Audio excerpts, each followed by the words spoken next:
Alright, so today's going to be an interesting one, continuing with the rip out upstairs, and we've got the digger coming in today.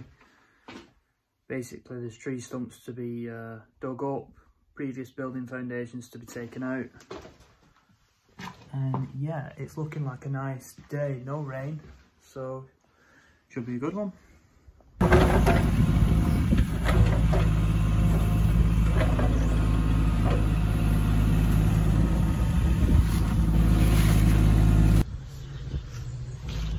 Right, so slight delay. Started to take down the back wall, as you can see.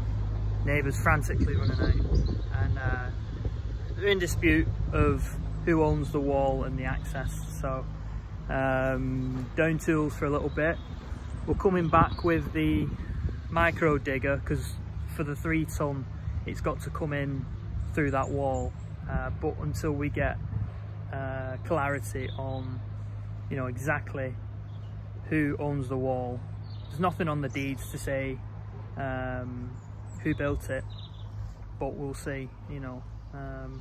And in terms of neighbours saying this is my road, well, it's a case of it's a public right of access. There's multiple houses on that row, so yeah, fun and games, and this is what it's all about. So try not piss anyone off in the process, and it just means you just have to work around some things. So yeah, micro digger, and go from there. So gonna get the micro digger through there, and take us a bit longer, but this is it.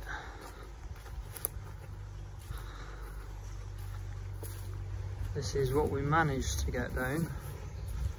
And until we find out what's what, you know, a man of my word. I did say to the neighbours, yeah, fair enough, you know, we'll stop, we'll not carry on until you say so, because he was worried we were going to carry on when we got back. So yeah, send that digger back, pay him for his time. So just spoke with the neighbours, and mixed emotions at the minute. It's just me down here with the digger man. With basically to de-escalate the situation, 2 neighbours approached me on us taking down the wall and was saying, you know, this is a council built wall, have you got permission? And one of them owns the road, the farm. So there's a couple of things what we've done. We've de-escalated the situation. We've gone back to go and get a micro digger, replace the 3 ton. It'll take longer, but we can at least get some work done inside. The wall in question, just been on the phone to Anglesey Council, and they seem to think that even though they built the wall, to give you a bit of a backstory, that there's 10 houses on this row, and there's 3 that are council owned, so, and they're sparse, so they're next door but 1 to each other. So they're going to build a retaining wall for the gardens, so it stops sloping into the road behind, and they're going to replace the full row. They're not just going to do 1 on each council house. So they're under the assumption that the wall to the back is private to those and owned by those that own the house. Now, the owner of the land of the road to the rear, he's saying he owns that road. Now, it's a bridleway and it's a right of access. And one of the things I'm pretty sure of, if it's a right of access for the other 5 houses and the farm, it's a right of access for me. And basically, for anyone else who wants to use it, you know, to go down. But because he maintains it, and quite rightly so, you know, it's one of those things, if you put the effort in and you manage that road, you want a bit of a say, but legally I'm not too sure where that stands.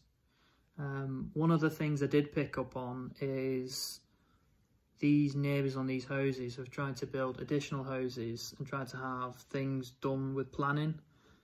and they've been knocked back. So mainly due to the blind bends on the end of the road with access. I think I've been somewhat shot down from the previous planning permission rejections.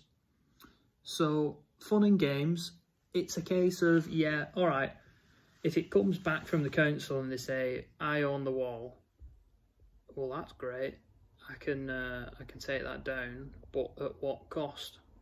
So I don't want to piss the neighbours off, and it's quite a close-knit community.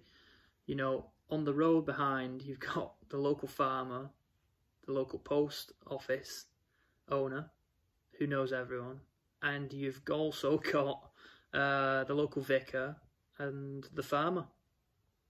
So yeah, it's not a good idea to piss people off. So I've got this saying, and money talks and bullshit walks, and basically just said, you know, how much do you want to basically be happy with access to that house? Because it came to a point where it's like, well, you know what, if the council say you do own that wall, you only own half of it. You know, I'm not sure how that works. You know, you might own the land, but you don't own the wall. In terms of the land, you know, it's something something we'll either look into or kind of pay off. But these things happen, you know. It's like,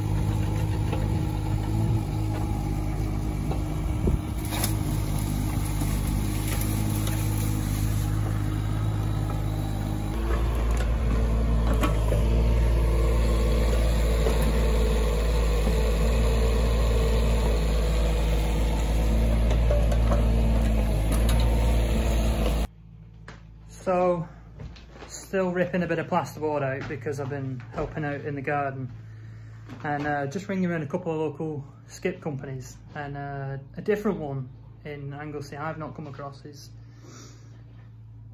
recycling. Even skips, they need separating. So obviously you can't have fridges. There's like various items, paint in skips. She gave me a full list when I rang up, and I rang a few. And one of the things was plasterboard. So you can have mixed use and you can have a bit of plasterboard, but you can have no more than 5%. Now, we probably got a full 8-yard builder's skip of plaster. So weirdly, it goes delivery. So it's like $120 for delivery, plus 160 for your first ton, and then it's weighed onwards, and then it's like weighed in ton weight. So if it's half a ton after that, it's a minimum of a ton, and then it bizarre, like, you know, I'm just used to throwing it in and that's it. So ideally, if I can have no more than 5% in a skip, we're going to need 2 skips, one for when we're still working, but yeah, I'm just going to have to do 1 skip of full plaster. So I've got to get every single bit. Bit of a stressful one today, but that's how the cookie crumbles. So yeah, if you're keen on property investing and you'd like to know more, subscribe. Any comments, let me know. I'll reply to them. But for now, yeah, I'm done. I'm done in.